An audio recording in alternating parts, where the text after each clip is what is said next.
은혜가 또 말씀을 통하여 귀한 충만한 은혜가 있기를 함께 하시기를 간절히 바랍니다.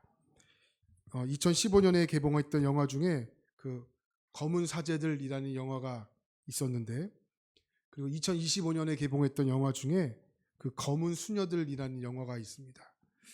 이 두 영화는 공통점이 있는데 이게 바로 구마의식이라는 거예요. 이 구마의식은 뭐냐면 이게 한자로 그 몰아낼 구자, 또 마귀 마자를 사용하여 마귀를 몰아낸다, 이런 뜻이에요. 이제 이 구마 의식은 그 특정 어떠한 종교만의 전유물은 아닙니다.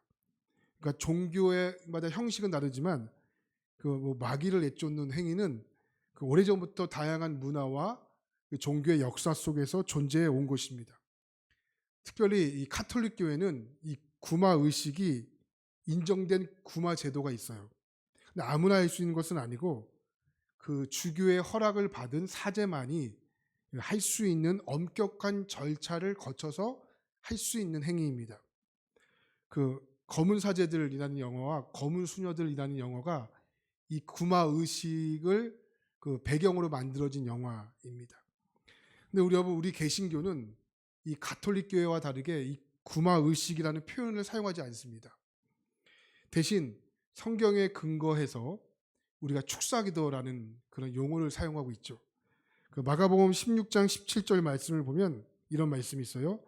믿는 자들에게는 이런 표적이 따르리니 곧 내 이름으로 귀신을 쫓아내며, 이렇게 말하죠. 그러니까 우리는 이 말씀을 근거로 하여 예수 그리스도의 이름과 또한 권위를 사용하여 이 귀신을 대적하죠. 근데 여러분, 성경을 읽을 때 아주 우리가 중요한 태도가 하나 있는데 이게 균형이에요. 균형. 성경을 읽을 때 우리가 어떤 이 밸런스가 참 중요한데, 귀신의 존재를 너무 무시해서도 안 되지만 그렇다고 해서 너무 두려워할 필요가 전혀 없다라는 거예요.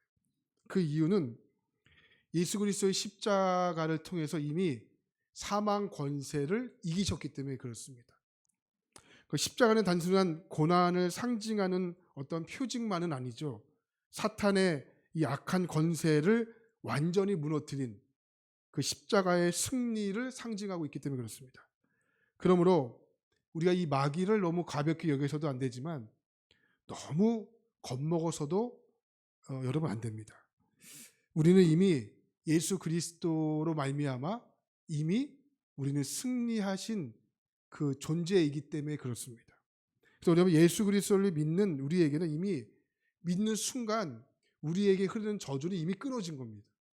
그러니까 여러분, 그 자꾸 헷갈려 하시는 분들이 있는데 뭐 이렇게 표현하시는 분들이 있어요. 뭐 우리 가족에 흐르는 저주 없습니다. 예수 그리스도를 이미 믿는 순간 이건 끊어진 거예요. 십자가의 은혜로 이미 사하심을 받고 이미 끊어진 겁니다. 할렐루야. 오늘 우리가 읽었던 말씀을 보면 이 귀신 들린 한 사람이 등장하는 이야기가 성경에 등장하는데, 자, 1절 말씀을 보겠습니다. 1절 말씀을 보면 이렇게 말해요. 예수께서 바다 건너편 거라사인의 지방에 이르렀다, 이렇게 표현하고 있죠. 예수님께서 지금 어디로 가고 있습니까? 거라 저쪽 편, 그러니까 거라사인의 지방에 가십니다. 그러니까 성경에 보면 이 거라사인의 이 지방은 이방 땅입니다. 유대 땅이 아니에요. 근데 예수님께서 공생애를 살아있는 동안에 자기가 의도적으로 이방 땅을 가신 적이 거의 없습니다. 근데 오늘 본문 말씀은 좀 예외적이에요. 그러니까 예수님께서 일부러 굳이 바다를 건너서 이방 땅으로 가신 거예요. 그럼 왜 예수님께서 굳이 이방 땅으로 가신 이유가 뭘까요? 이유는 단 한 가지입니다. 귀신 들린 사람을 고치시기 위해서죠. 자, 예수님께서는 이미 저쪽 편에 있는 거라사 지방에 귀신 들린 사람이 있다는 것을 이미 아셨고 그 사람을 만나기 위해서 예수님은 가신 거예요. 여러분, 우리가 지난 시간에 살펴보았지만 그 가시는 길이 순탄하지 않았죠. 마가복음 4장을 보면 한 가지 재미있는 장면이 등장을 하는데, 예수님께서 제자들과 함께 저쪽 편으로 배를 타고 건너가실 때 어떤 일이 일어났죠? 37절을 보면 큰 광풍이 일어났다, 성경은 기록해요. 이때 예수님 제자들은 이렇게 두려움에 사로잡히죠. 그리고 외쳐요. 우리가 죽겠나이다. 우리가 죽게 되었나이다. 이때 예수님께서 잠에서 깨신 후에 39절을 보면 이때 예수님께서 참 재미있는 행동을 하시는데 바람을 꾸짖으세요. 꾸짖으세요. 여기 꾸짖다라는 단어가 헬라어로 보면 에피티마오라는 단어. 에피티마오. 한번 따라해볼까요? 에피티마오. 그러니까 이 단어가 주로 살아있는 인격체를 책망할 때 사용하는 단어예요. 이게 아주 중요해요. 살아있는 인격체를 책망할 때. 대표적으로 말씀을 보면 이 마태복음 19장 13절 말씀을 보면 이렇게 말해요. 그때 사람들이 예수께서 안수하고 기도해 주심을 바라고 어린아이들을 데리고 오매 제자들을 꾸짖거늘 이렇게 말해요. 이 꾸짖다라는 단어가 에피티마오라는 단어예요. 그러니까 어떠한 살아있는 인격체를 꾸짖을 때 사용하는 단어인 거죠.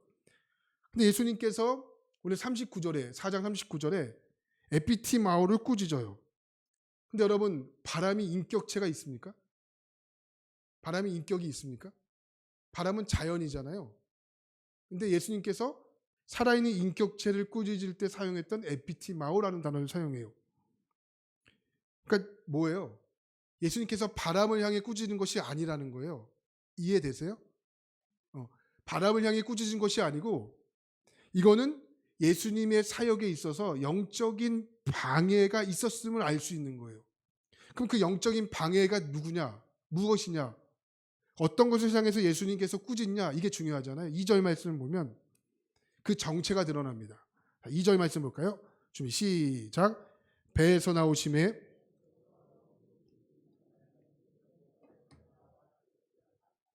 아멘. 이 지금 누가 예수님께서 바다 건너편에서 건너오는 것을 누가 방해하는 거예요? 귀신이 방해하는 거예요. 마귀가 방해하는 거라고요. 그 예수님께서 바람을 향해 꾸짖은 것은 바람 자체를 꾸짖는 것이 아니고 바람을 일으킨 존재가 있다는 거예요. 그 바람을 일으킨 존재가 누구라는 거죠? 마귀가 예수 그리스도께서 오시는 것을 방해하기 위해서 그 바람을 꾸짖으신 거예요. 그 예수님께서 에피티마오 그 마귀를 향해서 예수님께서 강하게 말씀하신 겁니다. 네. 자, 귀신은 예수님께서 자기에게 오는 것을 이미 알고 있었고 그 예수님께서 오는 것을 막고자 합니다. 근데 여러분 그 어떤 방해도 예수님의 목적을 막을 수가 있습니까? 막을 수가 없는 거죠. 왜요? 예수님께서는 반드시 이 귀신 들린 사람을 고쳐야만 했기 때문에 그래요. 예수님께서 육지에 내리시자 한 사람이 달려오죠. 누구입니까? 귀신 들린 사람입니다. 그는 옷을 제대로 입지 못해요. 집에 거하지 못합니다. 사회로부터 가족으로부터 완전히 차단됩니다. 그래서 죽음의 공간이었던 무덤 사이에서 거처하고 있었다 이렇게 표현합니다. 여러분 신기하지 않습니까? 어떻게 무덤 사이에서 살 수 있어요? 살 수 있습니까? 여러분 혹시 무덤에서 사세요 이렇게 하면 살 수 있으세요? 저는 못 삽니다. 죽었다 깨어나도 못 삽니다. 근데 이 당시 무덤은 우리가 생각하는 무덤과는 매우 큰 차이가 있습니다. 우리는 무덤을 생각하면 뭘 생각하냐면 어떤 관을 생각하는데 이 당시 무덤은 비교적 그 안에 큰 공간들이 있어요. 그리고 이 거라사인 지방이 이방 땅이라고 말씀드리지 않았습니까? 그러니까 이방 땅은 로마가 지배했던 땅이에요. 그러니까 로마식 무덤은 집처럼 그 안에 넓은 공간들이 있어요. 그러니까 그곳에 우상 숭배가 가득했던 곳이었기 때문에 무덤 안에는 항상 우상을 숭배하기 위한 신상과 음식들이 마련되어 있죠. 자, 바로 그 자가 예수님께 와서 이렇게 외치는 거예요. 자, 7절 말씀 볼까요? 7절입니다. 시작. 하나님이 나와 당신이 무슨 상관이 있나이까? 원하건대 하나님 앞에 맹세하고 나를 여기서 놀라운 사실을 발견합니다. 귀신 들린 자가 예수님이 누구신지를 정확히 알아요. 근데 문제가 있어요. 알지만 순종은 안 합니다. 이 자는 예수님을 구원자로 받아들이지 않고 뭐라고 고백하죠? 하나님의 아들이라고 고백을 해요. 그러니까 예수님을 어떤 지위로만 인정하는 거예요. 그래서 귀신 들린 자는 예수님을 자유케 하시는 분이 아니라 나를 괴롭게 하는 분이라고 고백을 하는 거예요. 이때 예수님께서 귀신에게 물어요. 이름이 뭐냐? 9절 말씀을 보니까 내 이름이 뭐냐라고 묻었더니 내 이름이 군대입니다. 이렇게 해요. 군대. 이 군대라는 뜻이 라기온이라는 뜻인데 이 로마식 이 군단을 가리키는 말이에요. 군단. 로마식 군단. 이 로마의 한 군단은 대략 한 6천 명 정도의 규모를 가지고 있는데 그러니까 그 사람이 그만큼의 영적인 어떠한 억압 속에 살았다는 것을 표현하기 위한 겁니다. 근데 예수님 앞에서는 그 어떠한 군대의 힘이 작동합니까? 작동되지 못하죠. 그리고 예수님께서 명령합니다. 귀신이 어떻게 말하고 있습니까? 12절 말씀에 보니까 예수님의 명령을 듣던 귀신이 그럼 나를 저 돼지떼에게 들여보내 주세요. 이렇게 말해요. 예수님의 허락하에 귀신 들린 사람이 돼지떼에 들어가고 약 2천 마리가 되는 돼지가 몰살당했다라고 성경은 표현합니다. 여기서 질문 드릴게요. 왜 그 거라사인의 땅에는 왜 이렇게 돼지가 많을까요? 이 사람들이 돼지를 좋아해서 많을까요? 뭐 그럴 수도 있겠죠. 특별히 소보단 돼지 좋아하는 사람이 있잖아요. 그거보다는 명확한 뜻이 있습니다. 아까도 말씀드렸지만 이 거라사인의 지방이 어디입니까? 이방 지역이었다 말했죠. 이방 지역은 누가 다스려요? 로마가 다스려요. 로마는 뭐가 많습니까? 우상 숭배가 많잖아요. 우상 숭배가 많았다는 것은 뭐예요? 제물이 필요했다는 거예요.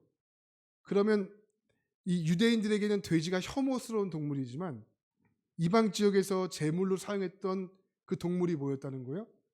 돼지였다는 거예요.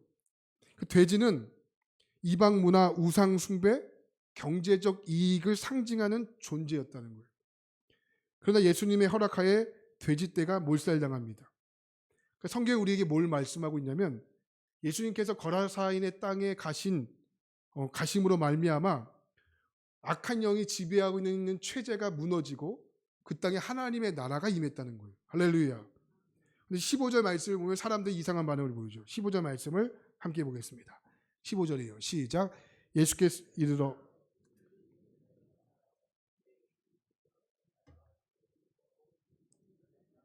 앉은 것을 보고 두려워하더라. 사람들이 이 광경을 보고 어떠한 반응을 보입니까? 두려워하죠. 오히려 기뻐해야 하는 거 아닙니까? 근데 사람들이 이 광경을 보고 두려워했다는 거예요. 15절 말씀을 보면 사람들이 귀신 들린 자가 갑자기 옷을 입고 정신이 온전하여 앉아있는 것을 보고 기뻐하는 것이 아니고 오히려 두려워합니다. 여긴 분명 두 가지 이유가 있을 겁니다. 첫 번째 이유는 뭐냐면 막대한 경제적인 손실 때문에 그래요. 2천 마리가 되는 돼지떼가 순식간에 바다로 몰살해 죽습니다. 이건 단순한 몇 마리의 돼지가 아니에요. 2천 마리입니다. 한 마을 혹은 한 지역의 생계가 흔들릴 정도의 엄청난 경제적인 손실이 있었습니다. 그들의 눈에는 예수님을 한 사람을 고치신 분이 아니라 자신들의 삶의 기반을 무너뜨린 분으로 여겼다는 거죠. 예수님께 이렇게 말하는 거예요. 왜 하필이면 우리 마을에 오신 겁니까? 왜 하필이면 우리 땅에 이런 일이 일어나야 하는 것입니까? 이것을 보고 두려워했다는 거예요. 두 번째 이유는 예수님의 신적인 권위를 보고 두려워합니다. 그들은 오랫동안 그 누구도 제어하지 못했던 사람인 것을 이미 그들은 알고 있었어요. 쇠사슬을 묶어도 소용이 없었고 사람들의 힘으로는 도저히 통제할 수가 없었던 그런 상황입니다. 근데 예수님께서 오셔서 그 어떤 것도 하지 않으시고 말 한마디로 그들을 제압합니다. 단순한 기적일까요? 그렇지 않습니다. 그들이 지금까지 살아왔던 그들의 모든 삶의 기반의 체제를 예수님께서 완전히 뒤바꿔 놓으신 거예요. 그들에게 있어서는 예수님께서는 단순한 어떤 한 종교의 지도자가 아니라 그들의 삶을 완전히 송두리째 바꿀 수 있는 영적인 권위를 갖고 계신 분이에요. 그것을 본 이상 그들은 두려워할 수밖에 없는 거죠. 자, 오늘 본문 말씀은 우리에게 분명한 메시지를 줍니다. 그들은 한 사람의 회복보다 자신의 이익과 안정을 더 중요하게 여겼지만 한 사람의 죽음과 같은 삶에서 벗어나 온전한 사람으로 회복되는 것을 그들은 회복을 기쁨으로 여기며 살지 않았지만 오히려 이 예수님 우리의 삶에 들어오셔서 우리에게 더 많은 것을 잃을까 두려워했지만 그들의 이 두려움이 마음에 지배했지만 우리 예수님은 달랐습니다. 예수님께 생명은 어떤 효율의 문제가 아니고 효과의 문제였다는 거예요. 예수님은 이 정도의 비율이면 충분하다가 아니었어요. 예수님은 계산하지 않았습니다. 이 한 사람을 살릴 수 있으면 예수님은 그 모든 것을 다 사용하신 분이세요. 한 사람만 살릴 수 있으면 기꺼이 예수님은 모든 값을 치르신 분이시라는 겁니다. 그래서 예수님은 그 피곤함에도 불구하고 광풍을 건너신 거고요. 그리고 또 하나 이방 땅에 들어가신 거고요. 모든 사람이 그렇게 아끼고 모든 사람이 그렇게 생명을 여겼던 2,000마리의 돼지떼를 한 사람을 위해서 회복하신 겁니다. 예수님은 그러신 분이세요. 한 사람의 생명을 그 어떤 것보다도 소중하게 여기신 분이십니다. 오늘도 마찬가지 아니겠습니까? 예수님은요, 한 사람의 생명을 살리시기 위해서 오늘도 예수님은 움직이신 분이십니다. 오늘 이 자리가 바로 우리를 움직이시는 자리라고 믿습니다. 그래서 예수님 우리에게 말씀하시는 거예요. 그 사람에게서 나오라. 그 사람에게서 나오라. 이 말씀은 2,000마리의 돼지보다 한 사람이 생명이 더 귀하다고 예수님께서 선언하신 겁니다. 그 사람에게서 나오라. 여러분, 오늘 이 말씀이 오늘 우리의 삶에 묻고 있는 어떠한 두려움, 우리의 삶에 묻고 있는 상처, 우리의 삶에 묻고 있는 죄의 사슬, 우리의 삶에 묻고 있는 이 어둠의 짓누름이 이 예수님께서 말씀하신 것, 그 사람에게서 나오라, 이 말씀으로 말미암아 모든 사슬을 끊어내는 주의 능력이 되기를 바랍니다. 그리고 예수 그리스도의 이름으로 선포하세요. 나를 묶고 있는 어둠의 사슬은, 나를 묶고 있는 죄의 사슬은, 나를 묶고 있는 이 질병의 사슬은, 무거운 마음에 짓누르고 있는 사슬은 예수 그리스도의 이름으로 떠나가라. 떠나갈지어다. 할렐루야. 오늘도 이런 믿음의 선포가 우리에게 주어졌음을 여러분 확실히 믿으시고, 여러분 이 예수 그리스도의 능력은 어떠한 말의 크기에 있는 것이 아닙니다. 말이 크고 작고 있는 것이 아닙니다. 예수 그리스도를 진정으로 믿고 마음속으로 예수 그리스도와 함께 동행하고 있는 자들에게는 이미 이 신적인 예수의 권능과 권세가 이미 우리에게 주어진 겁니다. 여러분 살아가는 오늘 하루가 이 예수 그리스도의 이 권위와 예수 그리스도의 권세와 능력으로 승리하는 복된 하루가 되어지기를 주의 이름으로 간절히 축원합니다.